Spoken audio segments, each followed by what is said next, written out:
much in order as it possibly can. And the Hummer brand, of course, is one of the things that has been a cash sucker for GM. As we know, it's been burning through billions of dollars and now taxpayer money. This one is one that, based on current demand for this vehicle and as well as other of its brands, has been sucking cash for GM. They really want to divest themselves of this. If they can do that prior to bankruptcy, it makes the bankruptcy filing a lot more tidy. Alexis. All right, Jeff Locke, thank you very much for that. Those breaking details. We'll continue to follow it. All right, well, for a closer look at the impact GM's sale of Hummer and other brands could be and what the sales might look like, we welcome Leo Karl III, the president of Karl Chevrolet Hummer in Connecticut, and Robert Pasikoff, the president and founder of the brand and customer loyalty consulting firm Brand Keys. He worked with Chrysler when it bought the Jeep brand as part of its acquisition of the old American Motors Corporation, and he also has worked with Ford and Toyota on marketing. Good morning, gentlemen. Good to see you guys. Good morning. Thank you. Good morning, Alexis. Leo, let me start with you.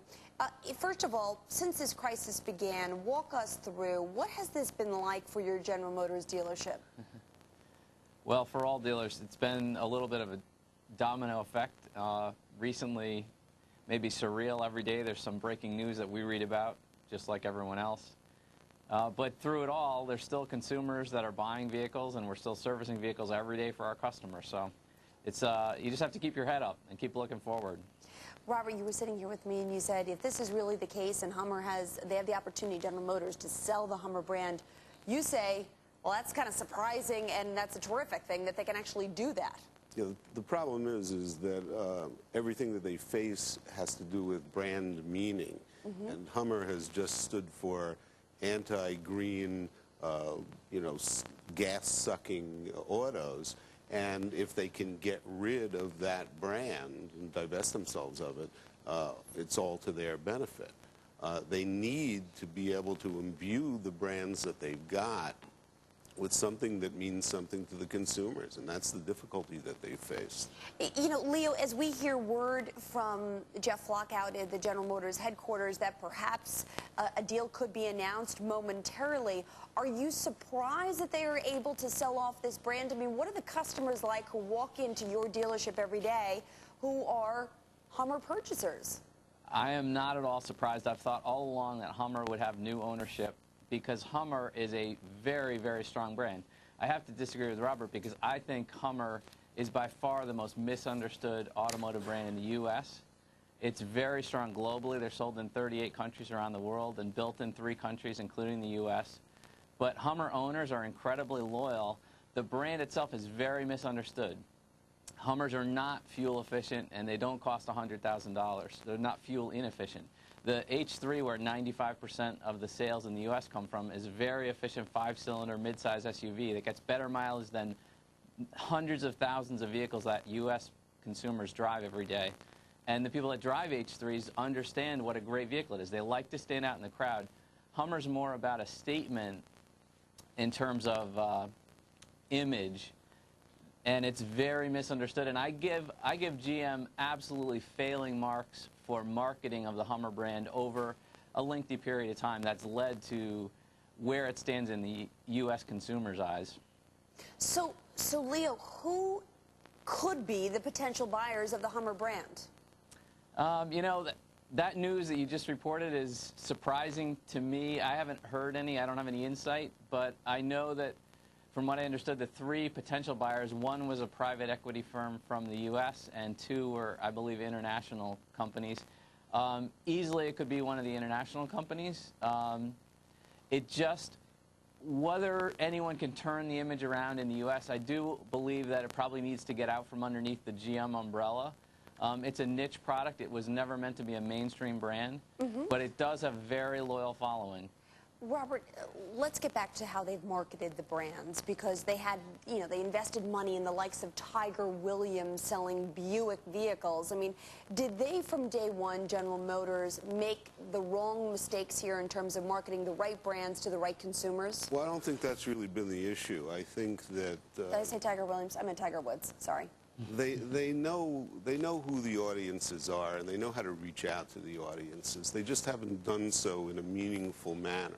I mean, one of the acid tests we say is that if you say Mercedes, people say luxury. If you say Toyota, actually the shift has been, they used to say reliability, now they say hybrid. If you say General Motors, people go, yeah. And that's the sound of a brand that's dying. It's interesting, Robert, I want to read something to you. Bob Lutz yesterday was talking about the reputational deficit of General Motors at an automotive conference, and one of the things he said is, we have a reputational deficit.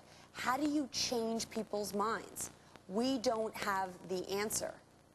And how do they come up with the answer to a new company? And he said, look, we'll be a powerhouse, we'll be smaller, we'll be leaner, but we've had all these legacy issues, but the reputational issues right now are so great. Yeah, the issue is that they've been talking to themselves. I mean, the industry here in the United States tends to do that.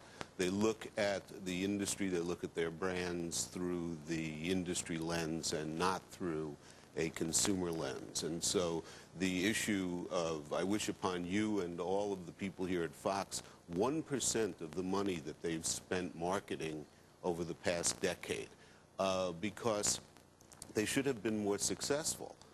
As Leo pointed out, Hummer may be misunderstood, but perception it's still misunderstood today. It's exactly that. Perception is reality. Hey, you know, Robert, we were saying in the beginning that you work with many other automotive companies and many of the domestic-made automotive companies. How did they all change perception? I mean, Rasmussen does the polls yesterday, and Ford's, likability is growing because they haven't taken government funds. But this is going to be a seat change for the entire industry, not just General Motors. How do they get past this? How do they revitalize the industry, the perception that they're not all on the government's dime? Well, part of it is they need to figure out how to differentiate themselves from one another.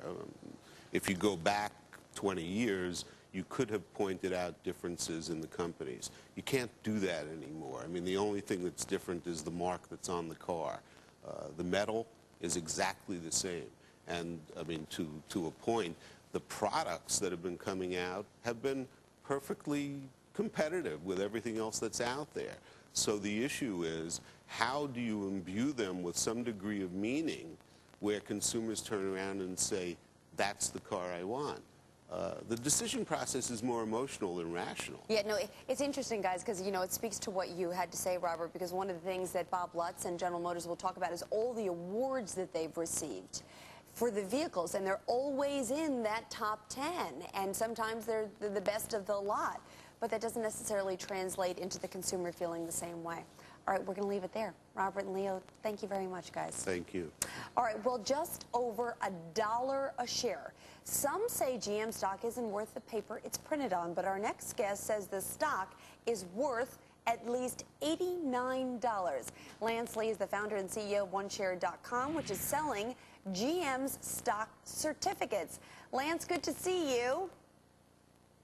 Hi, Alexis. Good seeing you. All right. So you and I have talked in the past about these stock certificates. These are terrific gifts to give to family, children, loved ones. GM right now is the 5th best seller. Why are people buying their stock certificates even today when it's only worth $1? Well, in contrast to some of the bad news we've been hearing about GM, this is a heartfelt story. These are people who are buying OneShare GM to stand by the company that they believe in.